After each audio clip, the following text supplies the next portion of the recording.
آج کی مجلس، آج کی یہ محفل حضور مسیح ملت کی ہاں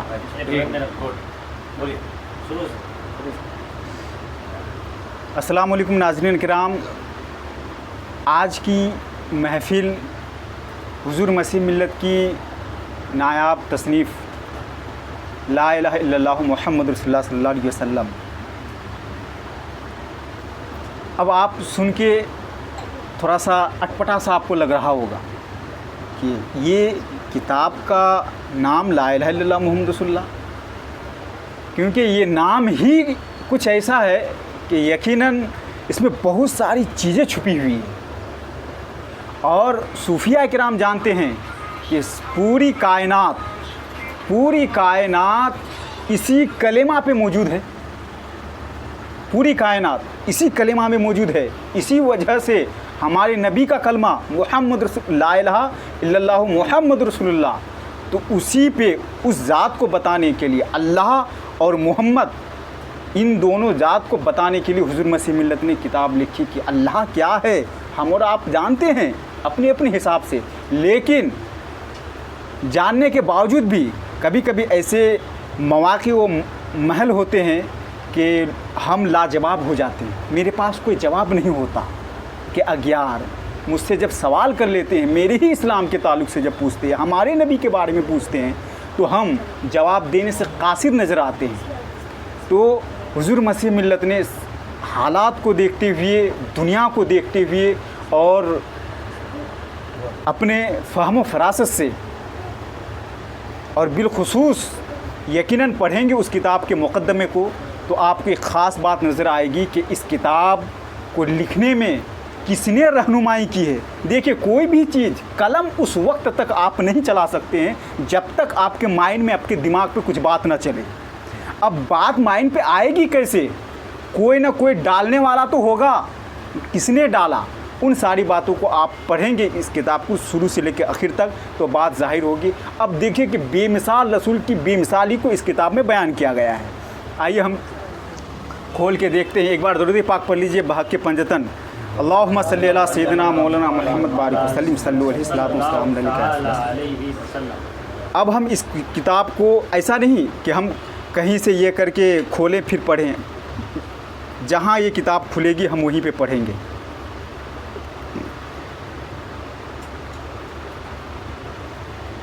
چلیے، تو یہ کھلی ہے معراج کی معراج،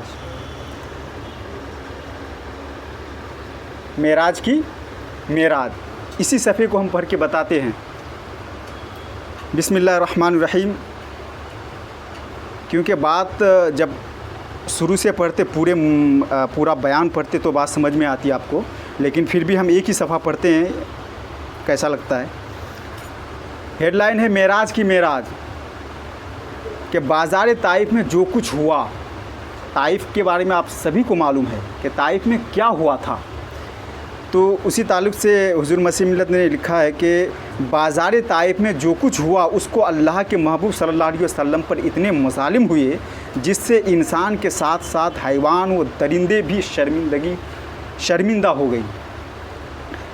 اب سوال یہاں پہ ایک سوال ہے کہ جب کائنات کا ذرہ ذرہ آپ صلی اللہ علیہ وسلم ہی کے نور سے ہے، تو ان سے بننے والی چیزیں ان کو چوٹ کیسے پہنچا سکتی ہے؟ کیونکہ طائف کے سرزمین پہ ہمارے نبی صلی اللہ علیہ وسلم کو پتھروں سے، کنکروں سے لہولہان کر دیا گیا تھا۔ تو سوال ہے، جو آپ نے سنا کہ کائنات کا ذرہ ذرہ جب آپ ہی کے نور سے ہے، تو ان سے بننے والی چیزیں ظاہر سی بات ہے اس کو کیسے تکلیف پہنچا سکتی ہے؟ تو پھر جواب بھی دیتے ہوئے فرماتے ہیں کہ لباس بشری کو پتھروں سے وار کروا کر صبر کی تخلیق کا شاہکار دکھانا تھا۔ جن سے صبر بنا وہ جوہر نور ہیں۔ واہ، جن سے صبر بنا، آپ کو معلوم ہوگا کہ ساری کائنات کن سے بنی ہے؟ نبی کے نور سے۔ تو صبر کس سے بنا؟ نبی کے نور سے۔ اسی چیز کو بتانا مقصد ہے کہ جن سے صبر بنا وہ صبر کیا ہے؟ جوہر نور ہے، نور محمد صلی اللہ علیہ وسلم ہے کہ آپ صلی اللہ علیہ وسلم صبر کے لیے بھی رحمت ہیں۔ سبحان اللہ، آپ صلی اللہ علیہ وسلم صبر کے لیے بھی رحمت ہے۔ اور آگے فرماتے ہیں کہ پتھر آپ کو چوٹ کیسے پہنچا سکتا ہے؟ پتھر تو آپ صلی اللہ علیہ وسلم پہ درود پیش کرتے ہیں، سلام پیش کرتے ہیں۔ تو جواب دیتے ہوئے فرماتے ہیں کہ اسی درود و سلام کا اجر تھا کہ پتھر جس سے تخلیق کیا گیا اس کے جوہر نور نے اسی بہانے سے بوسہ لیا جسم اطہر کا، اسی بہانے سے پتھر نے چوٹ نہیں پہنچایا، بوسہ لیا حضور صلی اللہ علیہ وسلم کی جسم اطہر کا۔ اور آگے فرماتے ہیں کہ اگر کنکر پھینکے گئے تو کنکر آپ کو چوٹ کیسے پہنچا سکتے ہیں جبکہ کنکر آپ کا ہی کلمہ پڑھتے ہیں؟ تو جواب دیتے ہوئے فرماتے ہیں کہ ان کنکریوں کو اعجاز ملا جس میں نازنین کے بوسہ دینے کا۔ اور آگے فرماتے ہیں کہ بے انتہا پیار کرنے والا اللہ تعالیٰ اپنے محبوب پر ظلم ہوتے کیسے دیکھ سکتا ہے؟ ظاہر سی بات ہے آپ کے ذہن میں بھی سوال آئے گا کہ اللہ کے حبیب اللہ تبارک و تعالیٰ اپنے محبوب سے بے انتہا محبت کرتا ہے اور ان پر پتھرے برسے، کیا اللہ کو اچھا لگے گا؟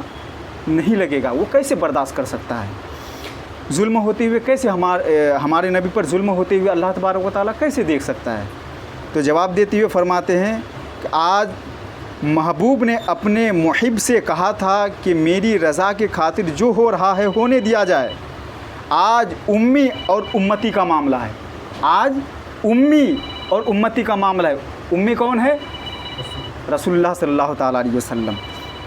امی کہتے ہیں انہیں جو سب کی تخلیق کے نور کا جوہر نور ہے، اسی لیے تو آپ صلی اللہ علیہ وسلم کو شاہ امم کہتے ہیں۔ ماشاءاللہ، یہ صرف ایک صفحہ میں نے پڑھی ہے، ایک پیج پڑھ کے میں نے آپ کو سنایا کہ تو اس سے آپ میری باتوں پہ اب غور کریں کہ ایک صفحہ میں اس طرح کی باتیں، کیا ان باتوں میں حضور صلی اللہ علیہ وسلم کی بے مثالی نظر نہیں آ رہی ہے؟ یقیناً نظر آ رہی ہے۔ آپ دل کے پردے کو کھول کر کے اور صحیح سے سمجھنے کی کوشش کریں گے تو یقیناً آپ کا ایمان تازہ ہو جائے گا اور پھر آپ بھی کہہ اٹھیں گے لا الہ الا اللہ محمد رسول اللہ صلی اللہ علیہ وسلم۔ السلام علیکم۔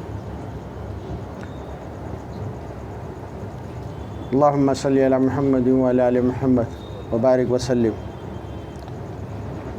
رب اشرح لی صدری ویسر لی امری واحلل عقدۃ من لسانی یفقہوا قولی۔ دوستو بزرگوں، اللہ رب العزت کا بڑا احسان کرم ہے کہ اللہ رب العزت نے ایسے زمانے میں ہمیں کتاب جو ہے لا الہ الا اللہ محمد رسول اللہ عطا فرمائی ہے، جس کا جلد جو ہے ایک جلد ابھی شروع ہے اور جس کے مصنف ہیں ہمارے قاضی مفتی مسیح ملت محمد انور عالم صاحب، یہ حضرت ہیں۔ ان حضرت نے جو ہے اس کتاب کے اندر جو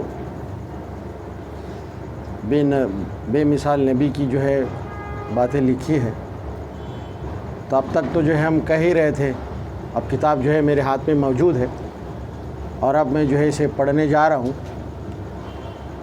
اور انشاءاللہ آپ لوگ بھی اسے پڑھیں گے تو آپ کو بھی جو ہے دنیا اور آخرت میں جو ہے کامیابی کا جو ہے ذریعہ ملے گا، راستہ ملے گا، اور اللہ سے محبت، اپنے نبی سے محبت اور اپنے دین سے محبت جو ہے آپ کو ہوگی۔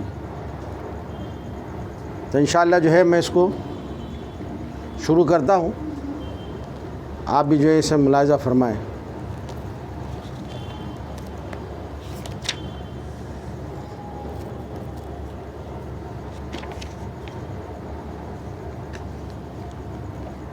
بسم اللہ الرحمن الرحیم۔ زمزم کا خزانہ ہے۔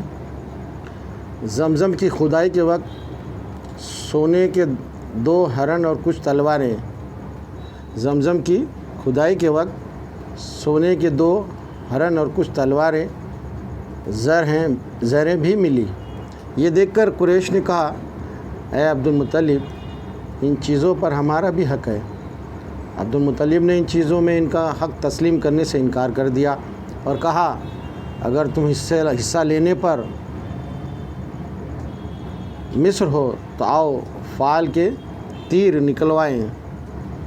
جس کا تیر نکل آئے وہ حقدار ہوگا اور جس کا نہ نکلے وہ محروم تصور کیا جائے گا۔ انہوں نے پوچھا یہ فال گیری کیسے ہوگی؟ حضرت عبدالمطلب نے کہا 2 تیر کعبہ کے، 2 میرے اور 2 تمہارے لیے ہوگے، جس کے تیر جس پر نکل آئیں وہ چیز اسے مل جائے گی اور جس کے نہ نکلے اس سے محروم رہے گا۔ سب نے کہا یہ ٹھیک ہے، انصاف کی بات ہے۔ اس پر عبدالمطلب نے 2 زرد تیر کعبہ کے لیے اور 2 سیاہ تیر اپنے لیے اور 2 سفید تیر قریش کے لیے تیار کیے۔ پھر وہ تیر پاسدار کے حوالے کیا اور خود عبدالمطلب کھڑے ہو کر دعا کرنے لگے۔ پاسدار نے فال نکالی تو کعبہ کے 2 زرد تیر ہرنوں کے نام نکلے اور عبدالمطلب کے 2 سیاہ تیر تلواروں اور زروں کے لیے نکلے، مگر قریش کے تیر ناکام رہے۔ عبدالمطلب نے تلواروں سے بیت اللہ کا دروازہ بنا دیا اور سونے کے 2 ہرن جو کعبہ کے حصے میں آئے تھے انہیں پگھلا کر کعبہ کا دروازہ سونے سے مرصع کر دیا۔ یہ پہلا موقع تھا کہ کعبے کا دروازہ سونے سے مزین کیا گیا۔ عبدالمطلب نے زمزم کو بلا تخصیص سب لوگوں کے لیے وقف کر دیا۔ یہ حصہ تھا جو ہے زمزم کا خزانہ، میں نے آپ کے سامنے اس کو پڑھا۔ اللہ رب العزت جو ہے ہم اسی طرح جو ہے اس کے اندر جو ہے سارے جو ہے واقعات اللہ کے نبی صلی اللہ علیہ وسلم نے اپنی زندگی کے لے کر اس دین سے شروع ہوا اور جو ہے جہاں ختم ہوا ہے سب کچھ جو ہے اس کے اندر ہے، تو ہمیں جو ہے اس کے پڑھنے کا شوق پیدا ہو اور دین کا شوق پیدا ہو، لا الہ الا اللہ محمد الرسول اللہ کلمے سے ہمیں محبت ہو اور اپنے نبی سے محبت ہو، بے مثال نبی کی بے مثال امت بننے کی ہم کوشش کریں۔ اللہ تعالیٰ ہم سب کو عمل کی توفیق عطا فرمائے۔ سبحان اللہ بحمدہ، سبحانک اللہم نشہد ان لا الہ الا انت نستغفرک۔ بسم اللہ الرحمن الرحیم۔ السلام علیکم ورحمۃ اللہ وبرکاتہ۔ آج حضور مسیح ملت کی لکھی ہوئی ایک کتاب لا الہ الا اللہ محمد رسول اللہ کا رسم اجرا ہے، اور میں اس کتاب کے بارے میں زیادہ تفصیل نہ بیان کر کے صرف اس کی جو ہیڈنگ ہے جو میں آپ لوگوں کے سامنے اس کو پڑھ رہا ہوں، اور مجھے امید ہے کہ یہ چھوٹا سا مضمون سننے کے بعد آپ لوگوں کو اس کتاب کی پوری جو نچوڑ ہے وہ انشاءاللہ سمجھ میں آ جائے گا۔ تو میں شروع کرتا ہوں اس کو۔ بسم اللہ الرحمن الرحیم۔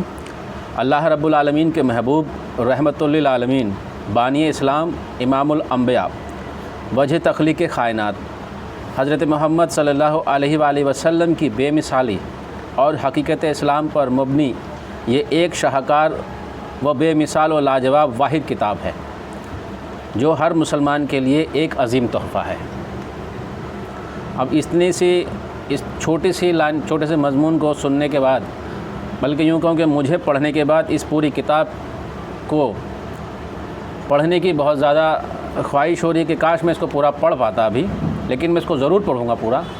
اور آپ لوگوں کے لیے صرف اتنا ہے کہ یہ چھوٹا سا مضمون سننے کے بعد آپ لوگوں کے دل میں کیا خیال آیا ہے، اور میں آپ لوگوں سے گزارش کرتا ہوں تمام ان حضرات سے جہاں تک میری آواز پہنچے، جس بھی ذریعے سے پہنچے، کہ وہ اس کتاب کو کسی بھی طرح سے حاصل کریں، FM اکیڈمی سے سمپرک کریں اور اس کتاب کو حاصل کر کے اپنی پوری زندگی میں صرف اس کتاب کو ایک بار ضرور پڑھیں۔